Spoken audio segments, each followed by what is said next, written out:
서울 지하철이 이 12월달 급여는 나가지만 이 성과급을 2024년에 못 준다라고 얘기하네요. 다음 연도로 미룬다라는 이야기를 합니다. 이 서울 지하철 공사는 그래도 공기업인데 이제 돈이 없다라는 거죠. 이러한 얘기를 들으면서 2025년부터 이제 지방 정부들 중에서도 공기업들 중에서도 월급이 밀리는 임금 체불이 생길 수 있겠구나 라는 생각을 해봅니다. 이제 앞으로 시간이 지나면 지날수록 이 세금이 부족해서, 나라의 재정이 부족해서 이 도로나 아니면 각종 공공시설들 있잖아요. 화장실도 더 지저분해지고 도로 이제 관리 상태도 더 엉망되고 세금으로 이제 운영이 돼야 되는 부분들이 이제 세금이 부족해서 제대로 안 돌아가겠구나 라는 생각이 듭니다. 속된 말로 여기서 먹고 사는 게 이제 더 힘들어지고 이제 공공적인 부분에서 기대할 수 있는 부분들이 많이 사라진다라는 거죠. 결국 이제 이렇게 되면 이제 삶이 좀 많이 틀어질 수도 있겠구나 라고 보는 거죠. 아, 만만하지 않겠구나, 좀 사람들의 형편이 더 어려워지겠구나 라는 생각이 듭니다.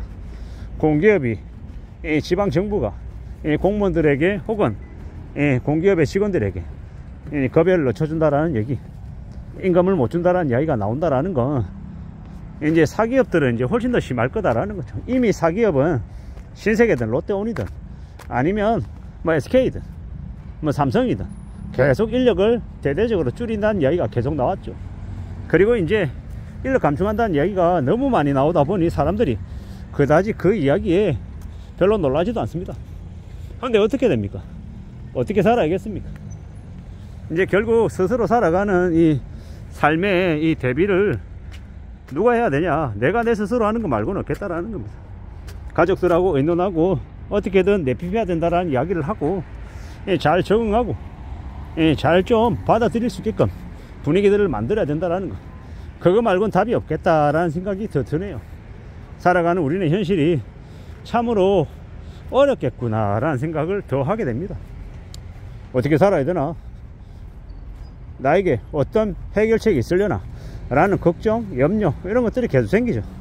결국 궁극적으로는 마음 단단히 먹고 살고 어떻게든 벌어들이는 돈 안에서 소비를 하고 최대한 절약해서 저축할 수 있는 여지를 만들어 놔야 된다는 거.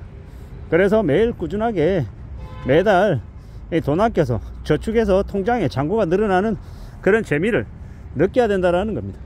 돈 아껴서 통장에 돈이 쌓이는 재미를 느끼면 그것보다 신나는 게 없다라는 겁니다. 저는 이제 IRP나 ISA 계좌로 이제 매달 일정 금액을 집어넣고 있거든요.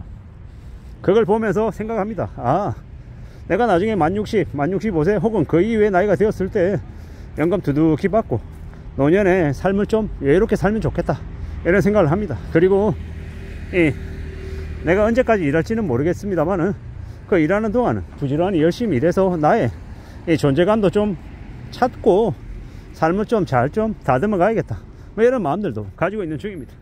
살아가는 우리의 현실이 참 감당할 수 있는 수준 이내로 됐으면 좋겠다라고 생각하는데 어떻게 흘러갈지, 얼마나 더 힘들어질지 알 수 없죠. 그래서 더욱더 마음을 굳게 먹고 살아야 되겠다라고 생각하는 중입니다. 우리네 현실이, 우리네 상황이 얼마나 안 좋아질지는 좀 두고 봐야죠.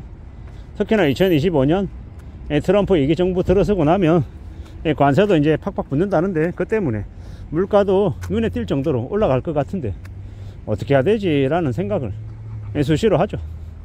요새는 사람들이 밖에 나와서 밥 먹자는 얘기도 잘 안 합니다. 왜? 비싸니까요. 밥 한 끼 먹었더니 12,000원, 15,000원이에요. 허걱하고 놀랄 정도죠. 제가 뭐 분식집에서 라면 한 줄도 4,500원, 김밥 한 줄도 4,500원, 5,000원이다, 비싸다라고 얘기했더니 뭐 조롱하는 사람도 있습니다.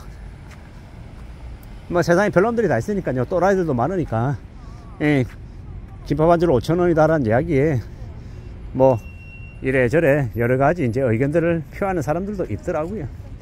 근데 저한테는 김밥 한 줄에 5,000원이 되게 놀라운 이야기인데 뭐 그닥 이제 그렇게 생각 안 하나 봅니다. 결국 이제 앞으로 우리가 살아가는 삶을 이제 스스로 이제 알아서 잘 감내하며 살아야 되는데 돈 없고 일도 없고 살아가는 인생 자체에 희망도 없고 의지도 없으면 어떻게 되겠습니까? 이제 또라이들 이제 탄생하는 거죠. 좀 도둑들요. 물건 훔쳐서 남이 멀쩡히 쓰고 있는 핸드폰 훔쳐가지고 아니면 노트북 훔쳐가지고 당근마켓에 파는 그런 이제 악인들이, 좀 도둑들이 늘어나겠죠. 그리고 대정부 시위하는 사람들도 왕창 늘어날 거고요. 극좌나 극우 세력으로 이렇게 시대에 이제 휩쓸려 가며 또라이 같은 주장하는 사람들도 더 늘어날 것이고요. 점점 더 이제 우리네 세상이 혼탁해질 것 같습니다. 이런 험난한 시대에 우리가 어떻게 살아갈지 잘 좀 궁리해야 될 것 같습니다. 엊그제는 지하철을 탔는데 지하철에 아주 밀집해 있는 지역에 이제 열차 안에 되게 이쁘게 생긴 이 젊은 여성이 목소리 크게 떠들어대는데 좀 욕이 나오더라고요, 솔직히. 근데 나만 그렇게 생각한 게 아닌지 옆에 있는 나이 드신 분이 그 아가씨의 이제 어깨를 톡톡 두드리며 좀 이제 조용히 하라는 그런 메시지를 주더라고요. 생각보다 지하철이나 버스든 이 공공장소에서 남을 생각하지 않고 시끄럽게 떠들어대는 인간들이 적지 않습니다. 나이가 많고 적음을 떠나서 말입니다. 그런 사람들 보면 참 이놈의 세상에 여전히 이기적이고 개인주의가 판치는구나 라는 생각이 들기도 하고요.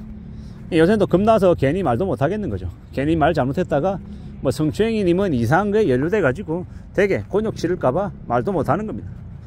참 세상이 어쩌다가 이렇게 됐나 라는 생각이 들기도 하고요.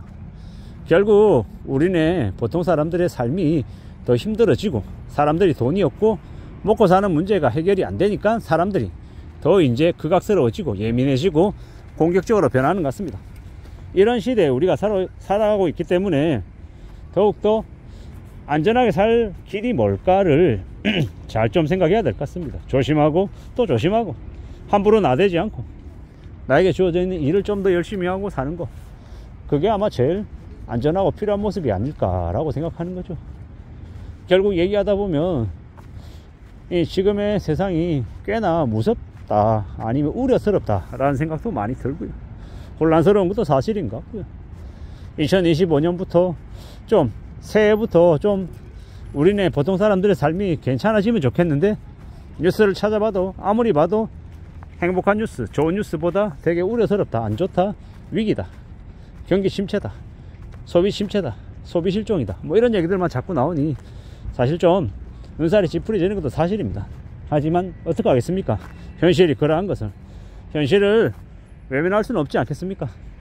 어떻게든 자신의 삶을 잘 좀 유지하고 관리할 수 있게끔 애쓰는 것, 그게 제일 필요할 뿐인 것 같습니다. 이상입니다.